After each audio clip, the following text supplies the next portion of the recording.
Bueno, buenos días, buen día, buenos días. Muchas gracias a Chema y a todo el grupo organizador del Congreso de Barcelona. Lo primero por organizar el Congreso. Organizar el Congreso es un montón de trabajo, son 2 años de trabajo intenso y movilizar a tantas personas como están movilizando lleva detrás un montón de esfuerzo y de interés por el tema, así que muchas gracias por permitirnos estar aquí estos días. Y luego gracias por invitarme a hablar y además a hablar de temas que me gustan mucho y con gente como vosotros con la que os tengo mucho aprecio. Así que gracias a vosotros. Bueno, me han pedido que hable de estas 4 cosas. Evaluación formativa, programación por dominios de acción motriz, qué pinta la cooperación en todo eso y dar un marco general, que el marco general que da lógica y coherencia a todo son las racionalidades. Entonces, bueno, voy a ir pasando. Como la idea es que pueda hablar yo unos 40 minutos para que luego quede tiempo para el debate, a ver si soy capaz de ajustarme al tiempo. Bien, esta es la estructura, ¿vale? Voy a hablar un poco de estas cosas. Y todo esto al final pues, nos lleva a ver qué tipo de educación física tenemos en la mente, qué tipo de educación física creemos, qué tipo de educación física hacemos en nuestras aulas. No siempre logramos que haya coherencia entre lo que nosotros creemos y lo que nosotros hacemos, pero es bueno luchar por intentar poco a poco conseguir esa coherencia. Es lo que nos hace más felices como profesores y lo que da más calidad a nuestro trabajo. Vale, Tinin tiene un artículo muy bueno, muy interesante de hace ya muchos años, en el que explica que en educación física básicamente hay dos tipos de discursos que son antagónicos entre sí.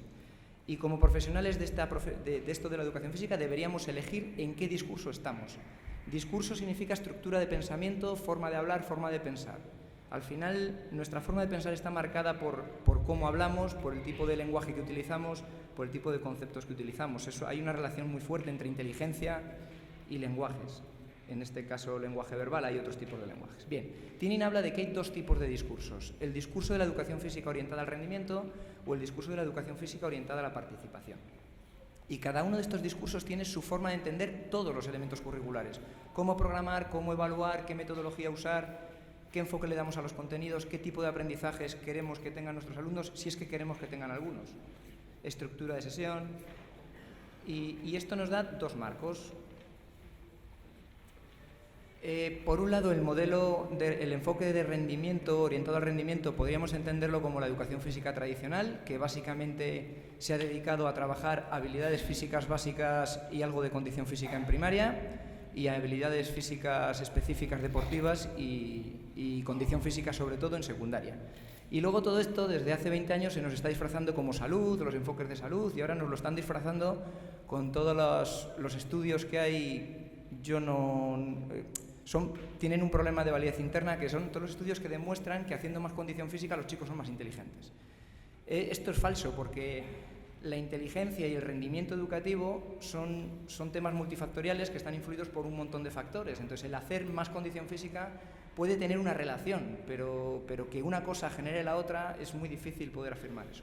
En todo caso, este tipo de planteamientos, que son con los que hemos crecido la inmensa mayoría de nosotros como alumnos, cuando fuimos alumnos de primaria y secundaria, lo que hacen es entrenar cuerpos. La educación sirve para entrenar cuerpos y, por tanto, la educación física lo que hizo fue aplicar a la escuela todo el mundo del rendimiento deportivo. Y la relación teoría-práctica pues es una relación normalmente artificial o inexistente, por ejemplo, en lo que habréis crecido y habréis visto en vuestra etapa de secundaria, porque ya en el 90 se puso de moda, que os dan clases de teoría sobre condición física, principios de entrenamiento o reglamentos deportivos, y luego en la práctica se hace otras cosas, con lo cual no hay una conexión fuerte entre teoría y práctica en el aula, lo que es en el aprendizaje. En los discursos de participación podríamos meter todas las corrientes innovadoras que han surgido en España en los últimos 30 años. Hay un concepto básico que unos lo llaman educación física integral, que básicamente se refiere a que yo trabajo el cuerpo, yo trabajo desde la motricidad porque soy de educación física, pero mi perspectiva es integral. Yo sé que el ser humano es un ser con distintos dominios, con distintos ámbitos de desarrollo, que tenemos una cognición, que tenemos una motricidad, pero que tenemos un afecto y tenemos unas relaciones sociales, y yo trabajo desde la motricidad, pero tengo en cuenta que el ser humano con el que trabajo es todo eso a la vez, y que desde la motricidad puedo ayudar a desarrollar todo eso y a crecer en todo eso. Entonces, claro, esto es una cosa importante. Ya no me limito a entrenar cuerpos, ya me estoy dedicando a educar y a trabajar con personas, que es una globalidad el ser humano.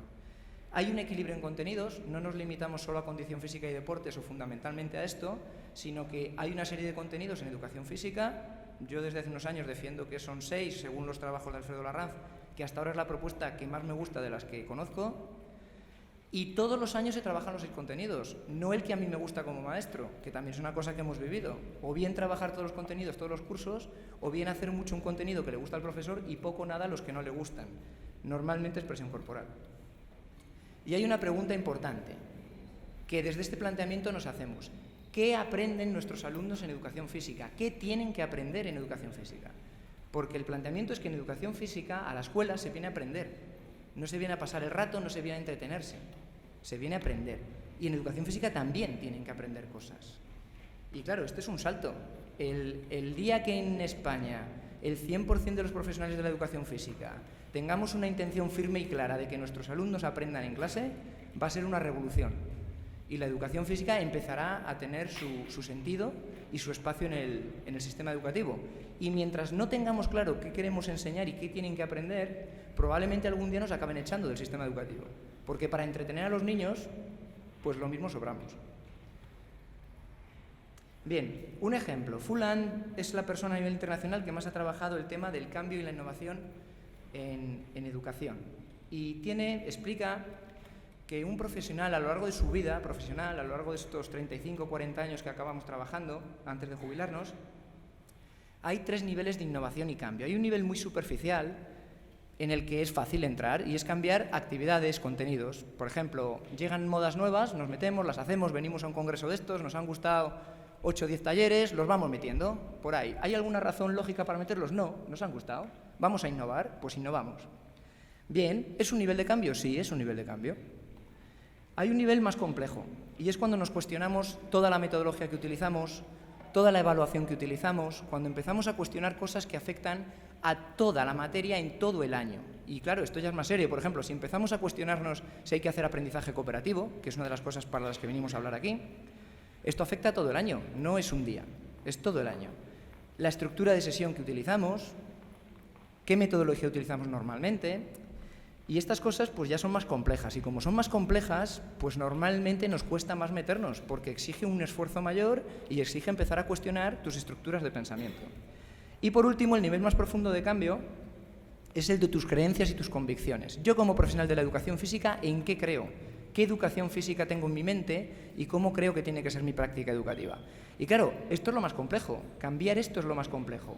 Y son procesos muy lentos y son procesos que cuestan mucho tiempo, muchas veces cuestan muchos años.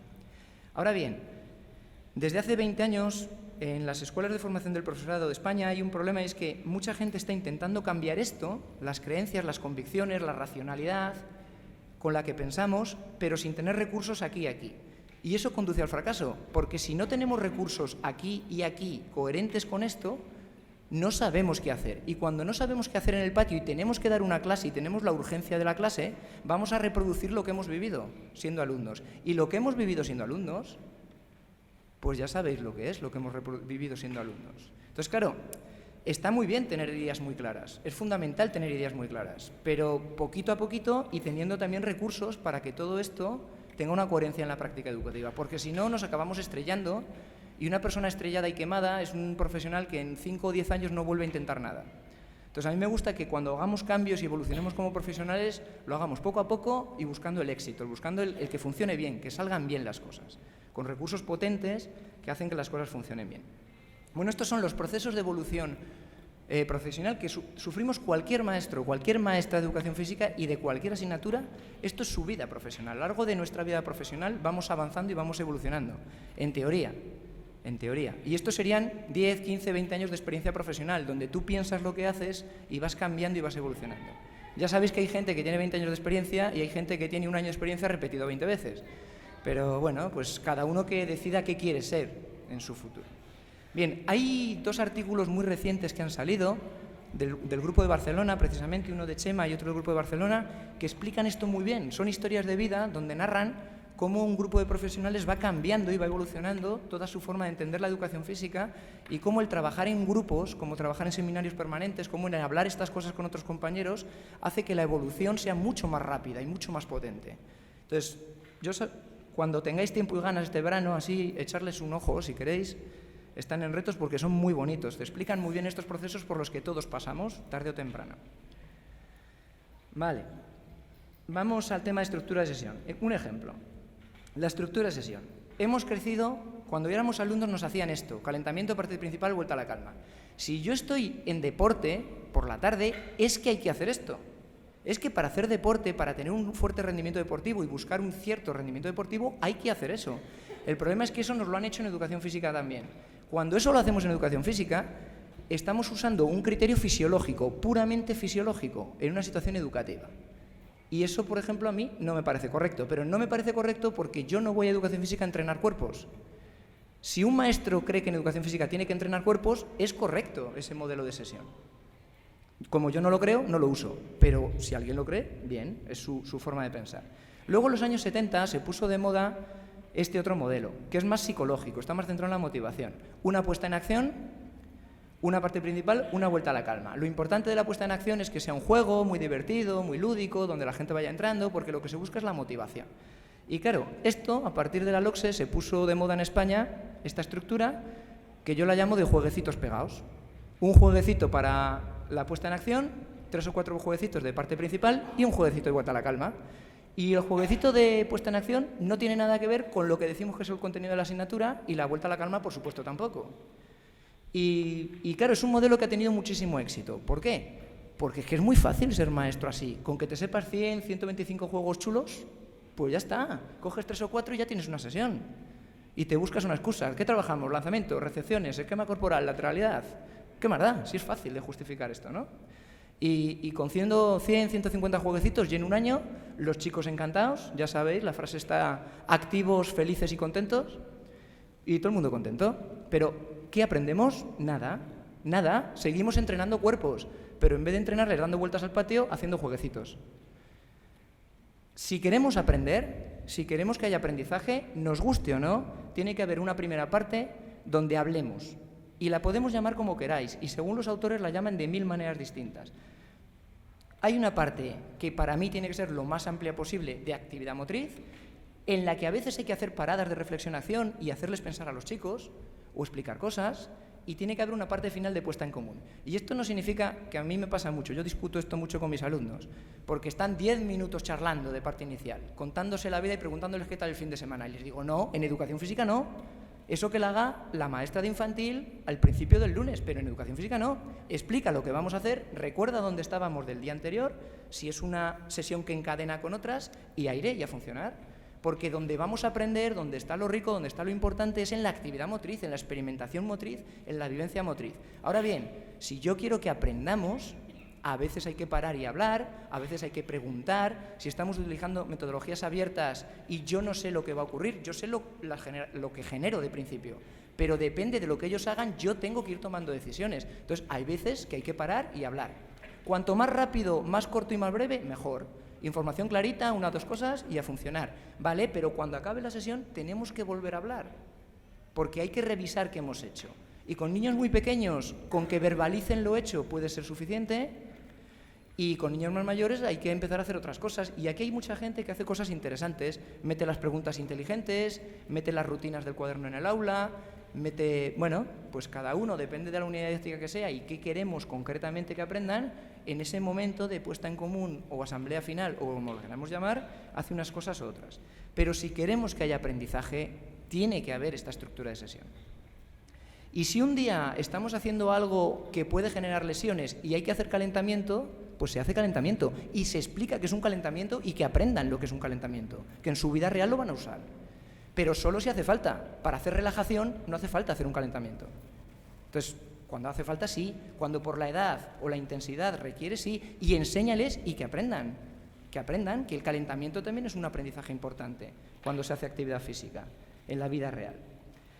Bueno, y luego aquí ha habido muchos modelos. Los modelos de aprendizaje inducido generan una situación similar, es una estructura similar, información inicial con las reglas y normas claras, juego activo libre, verbalización final, etc. Y hay otras, por ejemplo, la sesión de Montalvez que planteaba hace ya mucho tiempo de expresión corporal, ella plantea que para generar buenos procesos en expresión corporal hay que pasar por esas 8 fases. Bien, pues es el planteamiento de una experta en expresión corporal después de haber contrastado cosas durante un tiempo. Vale, es un ejemplo. Evaluación. Bueno, estas son las típicas preguntas de evaluación. A ver. Las típicas preguntas de evaluación que habréis estudiado en las asignaturas de didáctica general y didáctica de la educación física cuando estudiasteis en la universidad y que habréis estudiado muchísimo en la oposición hasta que fuisteis funcionarios. Pero son estas 4 las que siempre se hablan y son tipos de evaluación. Pero para mí la más importante es esta. ¿Para quién evaluamos? La cantidad de tiempo que los profesionales de la educación dedicamos a evaluar, al servicio de quién está, quién se beneficia. Porque en los modelos donde solo queremos calificar y poner notas, no se beneficia a nadie, no se benefician los alumnos, no nos benefician nosotros, se beneficia una cosa extraña, un ente que se llama administración. Entonces, claro, si yo dedico 50, 80, 100 horas al año a evaluar y mis alumnos no se benefician, para mí es tiempo perdido. Y para mí esta es la pregunta clave. ¿Para quién evaluamos? ¿Por qué decimos evaluar? Esta es otra pregunta interesante. ¿Por qué decimos evaluar cuando queremos decir calificar? Y esto os pasará siempre que habléis con maestros y en estos congresos y está pasando en los debates. Decimos evaluación, pero si vemos realmente lo que está diciendo la gente, se refiere a poner notas, a calificar. Y claro, es que no es lo mismo. No es lo mismo. Yo puedo evaluar sin calificar. De hecho, yo lo hago. Estoy 4 meses evaluando sin dar ni una sola nota y la nota se pone al final y porque es obligatorio hacerlo. Y se puede hacer. Y de hecho, cuando se hace eso, es cuando la educación es valiosa y cuando en la educación aprendemos todos, ellos y yo, y podemos mejorar la asignatura y el proceso. Pero en cambio estamos aquí. ¿Por qué estamos aquí? Bueno, pues hay muchas razones. El peso de la experiencia es lo que hemos vivido. Son demasiados años en un sistema educativo donde nos han enseñado que esto es así. Ya sabéis que actualmente en secundaria los chavales ahora mismo normalmente tienen 2, 3, 5, 7 exámenes por semana, todas las semanas. En vez de hacer evaluación continua, hacemos calificación continua o exámenes continuos, que es una aberración pedagógica que no sirve para nada más que para machacar a la gente y que olviden inmediatamente lo que han aprendido. Pero bueno, como es el sistema educativo que tenemos y la tradición que tenemos, ahí estamos. Ahora bien, esto es importante. Desde 1970, la ley defiende que se haga de verdad evaluación formativa y evaluación compartida. La ley defiende que los alumnos participen en la evaluación, que cada vez se está haciendo más, pero no es mayoritario, y que tiene muchas ventajas. Entonces, bueno, que tengamos en cuenta que la ley defiende hacerlo bien, no hacerlo mal. Lo que pasa es que la tradición nos lleva a hacerlo mal. Vamos, el tema de la evaluación en educación física. Cuando empezamos a trabajar nosotros, hace 22 años ya, había una cosa que teníamos clara. No íbamos a reproducir el sistema tradicional de evaluación-calificación en educación física, que es en lo que nos habíamos criado como alumnos y lo que nos habían enseñado en las facultades. Es lo único que estaba publicado en el momento. Ya sabéis, test de condición física para poner la nota. Al final de cada trimestre los test y de ahí sale la nota. Y como mucho lo combinamos con un examen teórico desde el 90, que se pudo de moda hacer exámenes teóricos por esto de lo conceptual, o el ojímetro para lo actitudinal. Y hacemos ahí nuestras combinaciones de porcentajes con lo actitudinal, lo procedimental y lo conceptual. No nos convencía, creemos que es un sistema educativo, es un modelo de evaluación que no tiene ningún valor educativo y decidimos que no lo íbamos a hacer. Y empezamos a desarrollar otro sistema que le llamamos así, evaluación formativa y compartida. Y bueno, pues llevamos 22 años experimentándolo y aprendiendo de ese proceso, de cómo intentar hacer una evaluación que sea educativamente valiosa. En su día pues, dijimos que hay 10 grandes razones por las que no hacer test de condición física como forma de evaluación-calificación en educación física. Ojo, el problema no son los test, el problema es que usamos los test para calificar. Y ahí es donde está lo absurdo del proceso y lo ilógico del proceso. Hay esas 10 grandes razones. Como vamos mal de tiempo, si luego alguien tiene cualquier duda de estas, me la preguntáis y tenemos 20 minutos para hablar de estas cosas. Y yo estaré hasta mañana a mediodía, también en cualquier momento podemos hablar de estas cosas, que resulta que me gusta hablar mucho de estas cosas. Vale, y generamos un planteamiento que parte de una historia y parte de la convicción de que cada maestro somos únicos, cada situación educativa es única. Los alumnos nuestros son únicos, es como el río, donde el mismo agua nunca pasa 2 veces. Entonces, cada contexto es distinto. Por tanto, no vale un sistema de evaluación que sea mágico y que nos valga a todos, eso no existe. Cada uno tiene que encontrar su sistema de evaluación. Para lo cual lo que hicimos es 7 principios de procedimiento que hay que cumplir. Lo que dijimos es, para que un sistema de evaluación se le pueda llamar formativo y compartido, tiene que cumplir estos 7 criterios.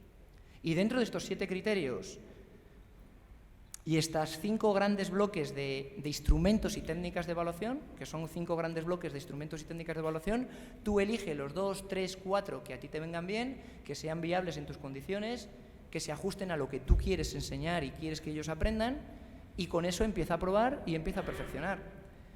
Bueno, pues esto, vamos un poco rápido, pero cuando queráis me hacéis preguntas de esto y profundizamos.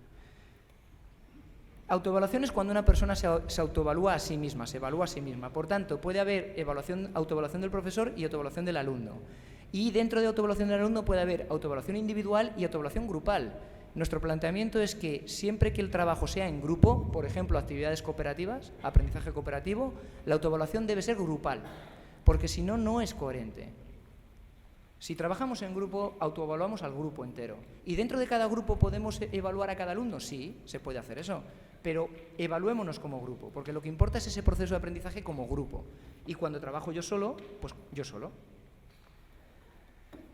La evaluación compartida es cuando el alumno a mí me da su autoevaluación, yo la leo y sobre su autoevaluación hablo con él y aclaro términos y aclaro conceptos y vamos puntualizando cosas y nos sirve para aprender. Es un diálogo que está hecho para aprender de ese proceso. No está hecho para poner notas, no está hecho para discutir notas, no es eso. Es hablar de cómo él hace las cosas y darle feedback para que lo haga mejor. A veces el feedback son preguntas.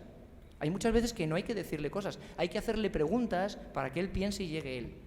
A veces no, a veces hay que decírselo, depende. En mi caso, a mí me gusta trabajar con autocalificación. Cuando llega el momento de la calificación, al final del trimestre, si estoy en primaria o secundaria, al final del cuatrimestre, si estoy en la universidad, yo le invito a mis alumnos a que autoevalúen todo su proceso de aprendizaje y se autocalifiquen. Y yo les doy previamente unos criterios de calificación y los acuerdo con ellos, los negocio con ellos a principio de curso y luego aplicamos los criterios. Si yo fuera anarquista radical, haría autocalificación y lo que él diga va a misa. Y lo pongo en el acta y punto. Pero como no me convence el anarquismo como modelo social absolutamente y me gusta más la democracia, aunque sea, al menos es el menos malo de lo que tenemos hasta el momento, pues entonces prefiero llegar a la calificación dialogada. Desde su autocalificación yo hablo con él y con los criterios en la mano y todas las evidencias de lo que ha hecho en la otra mano, hablamos y de forma razonada y lógica ponemos la nota definitiva entre los dos. Bueno, y llevamos 22 años haciéndolo. ¿Y por qué lo llevamos 22 años haciendo? Porque nos ha salido bien. Os aseguro que si me hubiera salido mal, no lo seguiría haciendo. Pero me ha salido bien. Ahora bien, es muy importante que diferenciemos. Una cosa es la autoevaluación, que es reflexionar sobre tu aprendizaje y sobre la calidad de tus trabajos, y otra cosa es la autocalificación, que es ponerse una nota. Mi punto de vista es que hay que hacerlo el mínimo de veces posible, el mínimo. Si nos obligan una vez por trimestre, pues una vez por trimestre. Teniendo criterios claros es fácil dar el salto. Ahora bien, si no os sale bien, pues no lo hagáis. Que no os atrevéis, no lo hagáis. Si lo potente está en la autoevaluación, lo potente del aprendizaje está en la autoevaluación. Todo esto descansa en los principios de la evaluación democrática, que son todos esos que hay ahí. Si todas esas condiciones no se cumplen en vuestra situación escolar, es difícil poder entrar en estos procesos. Son condiciones básicas sin las cuales es complicado o es fácil que salga mal. Puede que ocurra un milagro y salga bien, pero lo normal, lo que dice la lógica y la experimentación es que si esto no se cumple, sale mal lo otro. Entonces, bueno, pues hay que trabajar para que se cumple. ¿Por qué implicar al alumno en la autoevaluación? Formas de implicar al alumno en la autoevaluación, todas estas. Coevaluaciones y evaluación interiguales, puede ser de un alumno a otro o de un grupo a otro. Mi opinión es que si trabajamos en grupo, lo suyo es que sea de un grupo a otros grupos. Y que sea como procesos de diálogo en el aula y de aprendizaje. Va muy ligado a estilos de enseñanza recíproca, va muy ligado el tema de la coevaluación. Si tienes instrumentos de coevaluación es mucho más potente la metodología. Se puede hacer en tareas concretas, al principio, durante, al final de una unidad didáctica, al final de un trimestre. Si es al final del trimestre es para dar el salto a la calificación, no nos engañemos. Hay que dar el salto y de alguna manera hay que dar ese salto. Porque nos guste o no, nos van a obligar a hacerlo. Y realmente es la única cosa por la que puede que venga el inspector. Como se nos ocurra no poner las notas y negarnos a poner las notas, lo mismo tenemos un conflicto. Entonces, ¿hay que hacerlo? Pues bien, pues vamos a hacerlo de la forma más lógica y más educativa posible. El tema de los trabajos en grupo, de los proyectos tutorados, bueno, hay un montón de situaciones de aprendizaje donde se pueden ir metiendo técnicas e instrumentos de autoevaluación. Hay que diseñarlos, hay que aplicarlos y hay que irles puliendo. Bueno, ¿evidencias después de 20 años de estar experimentando con estas cosas? Pues todas estas. ¿Mejora el aprendizaje del alumno? Claro, lógico. Si le doy feedback y me preocupo de que aprendan más y les doy oportunidades de que aprendan más, pues claro que aprenden más. O sea, hay un planteamiento que está ya muy demostrado hace mucho tiempo y es: exige mucho a tus alumnos, mucho. Pon la expectativa alta, exígeles mucho, pero dales muchas oportunidades de llegar aquí y ayúdales a llegar aquí. Entonces, si tú haces eso, los chicos llegan aquí y llegan todos. O la inmensa mayoría, o al menos todos los que quieren. Entonces, ¿por qué conformarnos con tener estándares bajos si podemos llegar a estándares altos, con todos? La evaluación formativa permite eso. Sin evaluación formativa, eso no es posible. A lo que nos han acostumbrado es que al profe nos pone un estándar y el que llega, llega, y el que no, ahí se queda. Porque si solo califico si llega o no llega, pues hay muchos que se quedan por el camino y no llegan, lógico. Pero es que a mí me pagan para enseñarles, no me pagan para controlarles.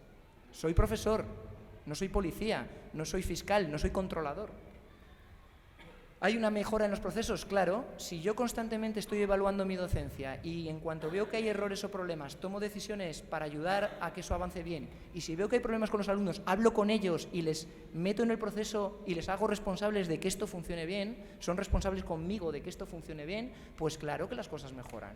Es lógico. Los alumnos no son tontos, serán bajitos, pero no son tontos. Y, lógicamente, ayuda mucho en el desarrollo profesional. Inconvenientes. Supone mayor carga de trabajo que limitarnos a calificar al final del trimestre. Pues claro, entre estar 2-3 meses haciendo jueguecitos o dejando balones para que echen sus partiditos y 4 cosas más, y luego les paso los test de condición física las 3 últimas semanas, y si quiero perder más tiempo, les paso a principio de curso, que así hago pretest, y luego hago posttest al final de cada trimestre para poner las notas, pues claro, ya me he cargado la mitad de las sesiones. Si es que es un chollo dar clase así. Pero claro, entre eso y hacer evaluación formativa todos los días, pues claro que la evaluación formativa supone más trabajo. Pero es que no es un trabajo extra, que nos pagan por hacer eso, que está en nuestro sueldo y está en nuestro horario, no es un extra. Entonces, y en cambio, si lo comparamos con estos modelos que se pusieron de moda en la LOCSE, de hacer pruebas para lo actitudinal, pruebas para lo procedimental y pruebas para lo conceptual, entonces lo mismo ya no es mucho más trabajo. Lo mismo es el mismo trabajo, pero una cosa es educativamente útil y la otra no. Y bueno, pues es bueno. Y luego siempre hay soluciones. Siempre que hagáis innovaciones van a surgir problemas. Siempre, es una constante, pero siempre hay soluciones a cada problema. Vale, vamos con el tema de los dominios de acción motriz. ¿Qué es la praxeología motriz? No la voy a explicar, que habéis oído hablar mucho de esto. A mí lo que me interesa de la praxeología es la aplicación que tiene al mundo de la educación física, porque yo soy un profe de educación física y me gusta la aplicación a mi mundo. Y la aplicación es programar por dominios de acción motriz. La propuesta que más me convence hasta ahora mismo para primaria es la de Alfredo Larraz, que dice que hay 6 grandes dominios de acción motriz. Actividades físicas individuales en entornos estables, por ejemplo, aprender a correr a ritmo. Aprender a correr a ritmo, no es correr, es aprender a correr a ritmo. Me da igual el ritmo, su ritmo, un ritmo aeróbico en el que pueden ir hablando, en que vayan por debajo de 150, 140 de pulso. Eso es lo que quiero, porque es la única forma de que sea sostenible y que disfruten haciéndolo. Si voy en anaeróbico, no disfruto. Entonces, tienen que aprender a correr a ritmo. Y este aprendizaje es transferible a cualquier cosa, a la bici, a los patines, a nadar, a cualquier situación aeróbica, de larga distancia, de largo recorrido. Actividades de oposición interindividual, yo contra otro. Lucha, raqueta, normalmente suelen ser situaciones de lucha o juegos tradicionales o situaciones de raqueta. Yo me enfrento a otra persona. Actividades físicas cooperativas. La lógica interna es que no hay oposición. O ganamos todos o no conseguimos todos superarlo. Pero yo no me enfrento a nadie. Yo no tengo que enfrentarme a nadie. La lógica es que yo tengo que ayudarme con otros para solucionar un problema o un reto o un juego. Y es una lógica interna distinta, que es otra forma de ver un problema motriz y resolver un problema motriz. Bueno, ejemplos. Este es el naufragio, hecho por adultos, o este tipo de actividades. Vale. Actividades de colaboración-oposición. Parlevás dice cooperación-oposición. Carlos Velázquez dice que esto es un gravísimo error, que si es cooperativo no puede haber enfrentamiento y que lo suyo es hablar de colaboración-oposición. Como Carlos Velázquez sabe más que Parlevás de cooperación, pues me parece más lógico su planteamiento.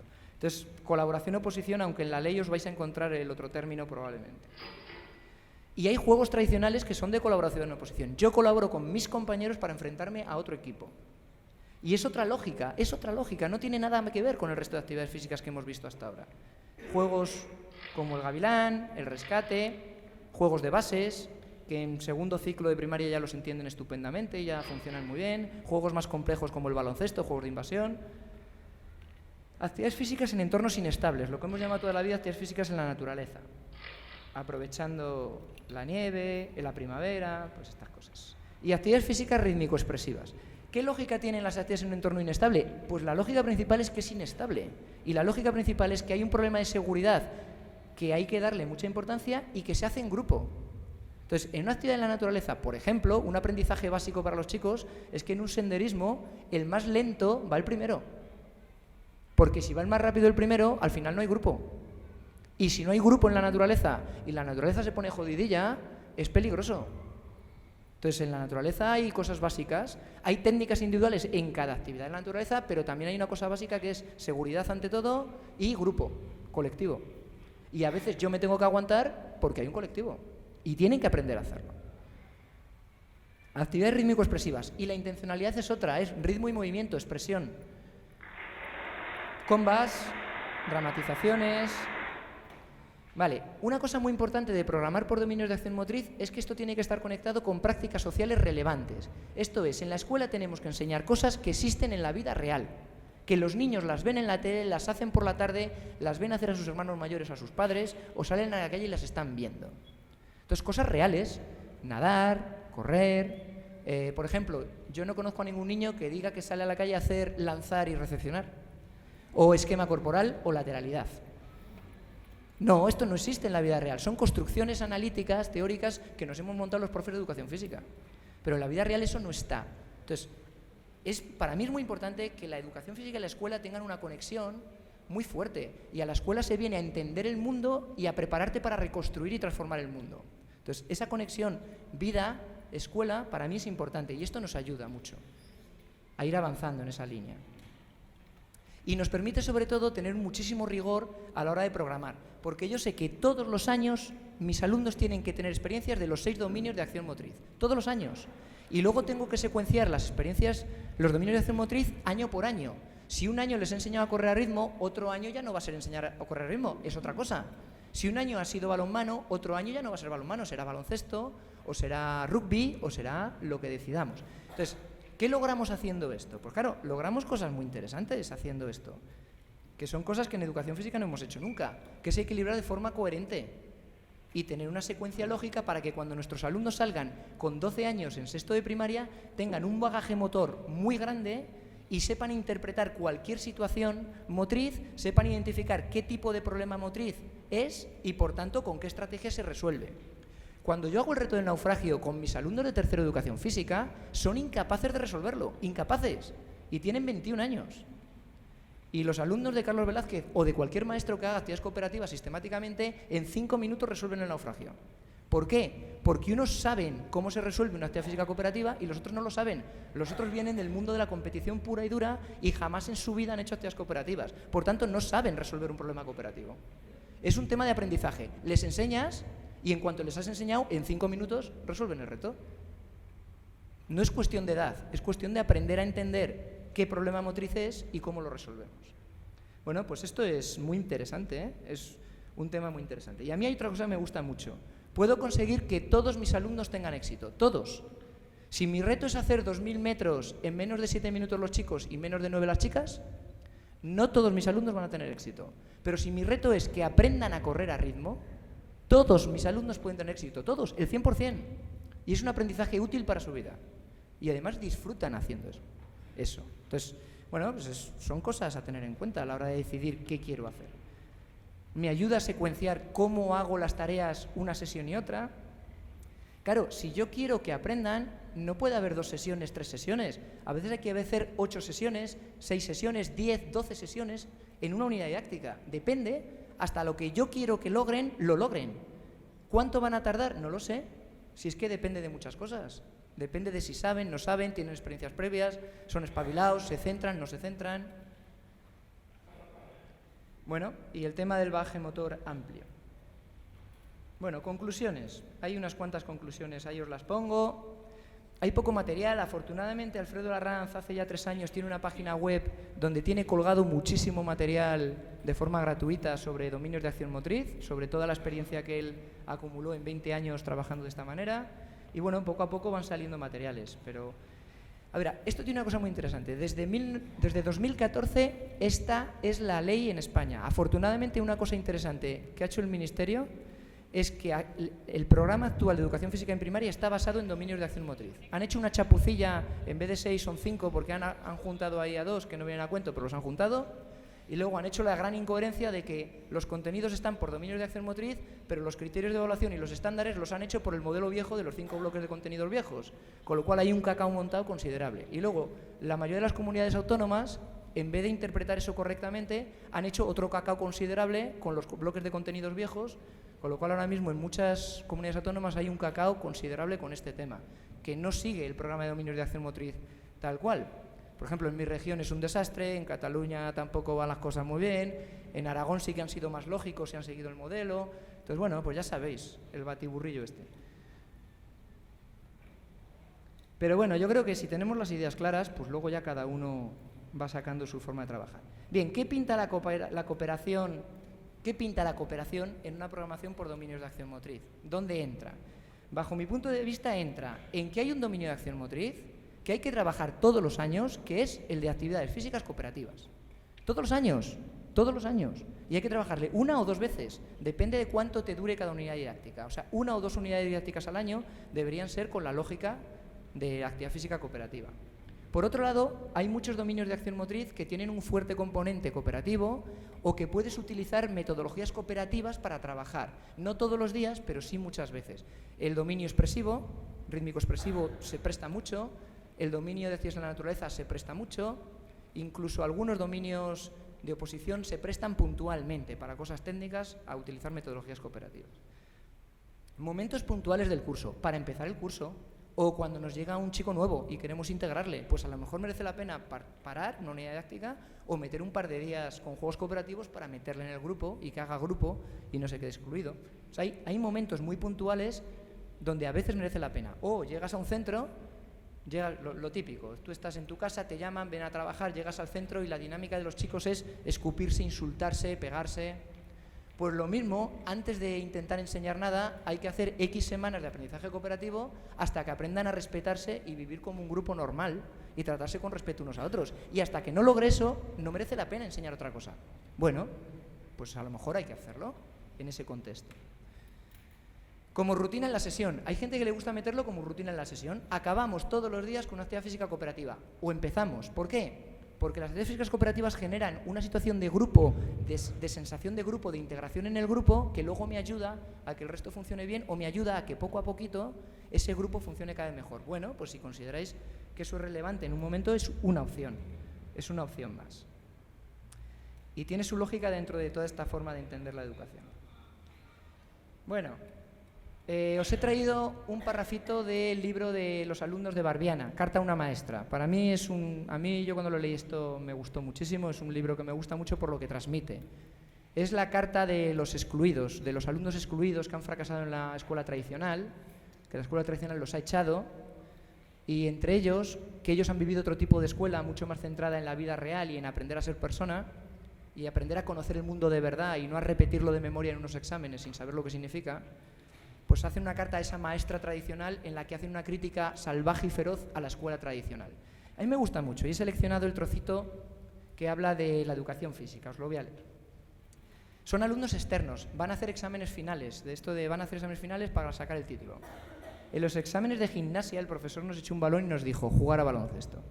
Nosotros no sabíamos, eran unos chicos de montaña, allí no había canchas de baloncesto ni balones, 1960 en la Italia de posguerra. Nosotros no sabíamos, el profesor nos miró con desprecio, pobres chicos, igual que vosotros, la habilidad en un rito convencional le parecía importante. Le dijo al director que no teníamos educación física y quería dejarnos para septiembre.